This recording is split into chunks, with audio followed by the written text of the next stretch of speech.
Es radio. Son las 2 de la tarde, es la 1 en Canarias. Servicios informativos. Bueno, pues ya tenemos aquí las primeras consecuencias. Hoy es nueva jornada de turbulencias en los mercados y es jornada de ascenso proporcional de aranceles. Las bolsas europeas están dando hoy el tercer paseo en las últimas 4 sesiones por los números rojos. ¿Cómo lo debe estar viendo Pedro Sánchez para que empiece a utilizar un término que hasta hace relativamente poco tiempo estaba proscrito? Está empezando a hablar de recesión cuando los periodistas le preguntan. Ayer en el avión presidencial, en su gira por las naciones comunistas asiáticas, los periodistas le preguntaron al presidente si esos rumores de recesión podrían afectar a España y su respuesta fue que no ve riesgo de que estemos en recesión. Sobre esto de hacer vaticinios, la verdad que cuidado, cuidado, pero le puede volver a preguntar, como hace habitualmente a su consejero áulico, a José Luis Rodríguez Zapatero, que de esto de negar recesiones, de este tema sabe un rato. Volvamos al año 2008. En la segunda parte de 2008 y primera de 2009, el crecimiento seguirá siendo débil o muy débil, de forma que el Producto Interior Bruto podría crecer en torno al 1,6% de promedio en 2008 y en torno al 1% en 2009. Que íbamos a crecer al 1% en el año 2009, ¿no? Bueno, pues el PIB de España en 2009 se desplomó un 3,6% con una recesión de caballo. Es verdad que la naturaleza de esta crisis que tenemos ahora mismo ante nuestros ojos es bien diferente de la subprime y de aquella gran depresión del año 2008. Pero lo cierto es que no lo debe ver del todo claro tampoco incluso el Banco de España, cuando esta mañana quien lo gobierna, el señor Escrivá, ha dicho que va a revisar sus previsiones a la baja. Tendremos que revisar a la baja las previsiones de crecimiento. Nosotros, en el caso de la economía española, nuestra última previsión era el 2,7, es un crecimiento alto para la economía española. Lo lógico es que la revisemos a la baja. Pues aquí están las primeras consecuencias. Empieza a moverse la cosa, ya decimos. Conviene recordar que España es un país en el que persisten graves problemas estructurales en nuestro tejido productivo y laboral que no se han solucionado. Y que las crisis, los problemas, cualquiera que sea su naturaleza, no suelen afectar bastante más que al resto. De modo que cuidado con los triunfalismos, porque recordando hoy la España multicolor que nos suele presentar Pedro Sánchez cuando dice que la economía española va como un cohete. También recordamos lo que nos decía Zapatero en 2007 cuando aseguraba que España estaba en la Champions League de la economía mundial. En la Champions League de la economía mundial. Y del mismo modo que Pedro Sánchez nos recuerda ahora, en todas las comparecencias, en todas las entrevistas, cuando las concede, que cada vez son menos, nos recuerda todos los días que tenemos 22 millones de ocupados, que España va creciendo como un cohete, que va de maravilla. Es que Zapatero nos decía exactamente lo mismo en 2008 cuando estábamos ya en recesión y él no lo negaba. No estamos en una crisis económica. En el año 2007 se han creado casi 500.000 empleos en España. En 4 años, 3 millones. Tenemos la tasa de paro más baja de la historia y, por primera vez en la historia, más de 20 millones de personas trabajando. Vidas paralelas. Momentos paralelos. Amigo, el tiempo lo dirá. No lo sabemos todavía. Ahora bien, que los discursos de los dos dirigentes públicos se parecen bastante, son bastante similares, esto es un hecho.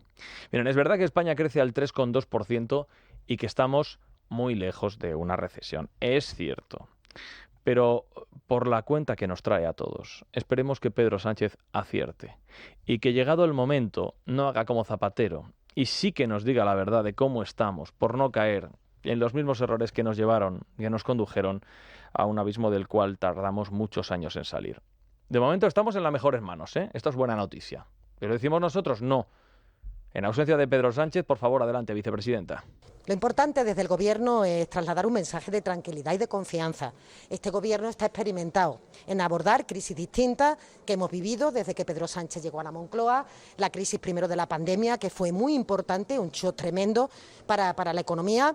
Posteriormente, la derivada de la invasión de Ucrania con el crecimiento de la inflación. Así que confianza, porque sabemos cómo tenemos que actuar, tenemos los instrumentos y estamos convencidas de que Europa una vez más va a estar a la altura. Piensen ustedes en lo que acaba de decir María Jesús Montero, la vicepresidenta del Gobierno. Y piensen ustedes si la pandemia estuvo tan bien gestionada por expertos, como dice María Jesús Montero, o por el contrario se gestionó de una manera manifiestamente mejorable.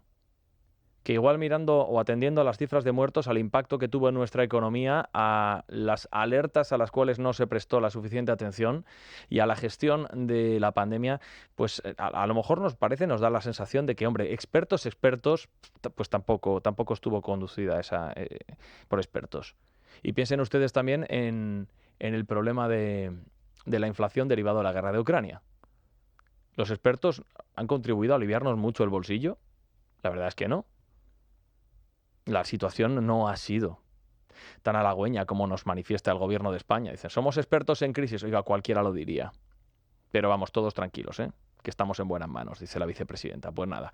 Entre tanto, en los Estados Unidos está el presidente Donald Trump ahí encantado con su condición de ombligo del mundo. Es verdad que están aflorando las voces, incluso dentro de su entorno más cercano, que empiezan a ver que este negocio de los aranceles viene de nalgas. Decimos viene de nalgas por seguir con la retórica del presidente americano, porque la verdad, lo cierto, es que cuando le aflora a Donald Trump su lado lírico, es capaz de elevar el lenguaje hasta llegar a decir que los líderes del mundo están, perdonen ustedes, besándole el culo. Modelo de educación, tal como suena. Calling us up, kissing my ass. They are dying to make a deal. Please, sir, make a deal.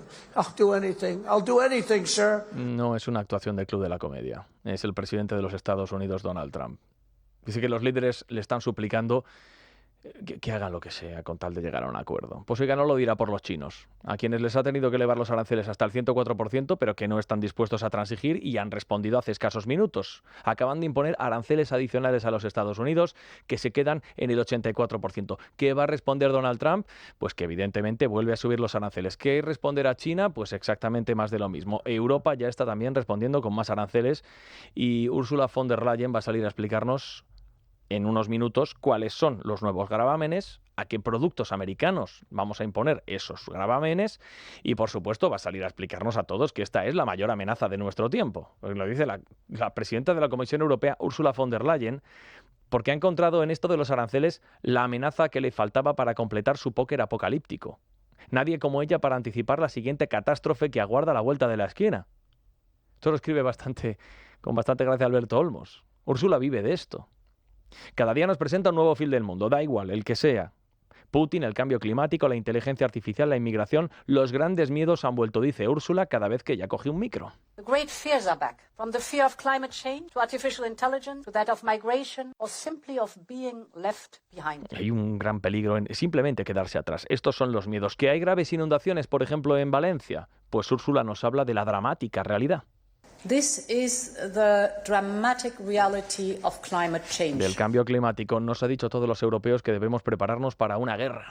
If Europe wants to avoid war, Europe must get ready for war. Nos dice en cada comparecencia que debemos estar preparados.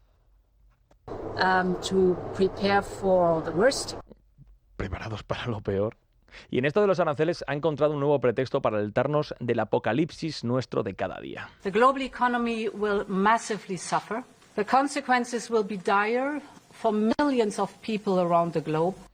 La economía mundial sufrirá de forma masiva las consecuencias, las van a encajar de forma nefasta a millones de personas en todo el mundo. Y así, si llega el fin del mundo, pues Úrsula podrá decir que ya lo advirtió ella, y si no llega, pues evitó gracias a ella. Es más o menos lo mismo que hace Pedro Sánchez, con la diferencia de que el presidente no te advierte de nada hasta que está metido hasta el corvejón en el problema. Y aunque no lo solucione él, te lo pinta como si lo hubiera hecho. Bueno, aquí en España el panorama no es, desde luego, mucho más alentador. El gobierno quiere que el PP le solucione una vez más la papeleta porque no puede contar con sus socios. Y el PP no se fía del gobierno porque sospecha que, como dicen los de Puigdemont, Cataluña se va a llevar una cuarta parte, es decir, la mayor parte del pastel. Este reparto de las ayudas para hacer frente a los aranceles. ¿Qué es lo que dice el gobierno? Pues que no, que el independentismo está haciendo sus propias cuentas, que no sabe cómo las han hecho. Y Junts confirma que no, que el 25% ya se lo han confirmado desde el Palacio de la Moncloa, que es para ellos. Entonces, ¿a quién nos creemos? Esto es lo de siempre. Piensen ustedes quién nos ha engañado más. Si un tipo que prometió que Cataluña sería independiente y que salió por patas cuando no lo consiguió, o otro tipo que dijo que jamás amnistiaría a ese que intentó que Cataluña fuera independiente. En circunstancias normales, cualquiera renunciaría a sentarse a negociar ante el miedo de que puedan someterle a un engaño. Pero claro, estamos hablando del Partido Popular. Es noticia. Con Juan Pablo Polvorinos. Es radio.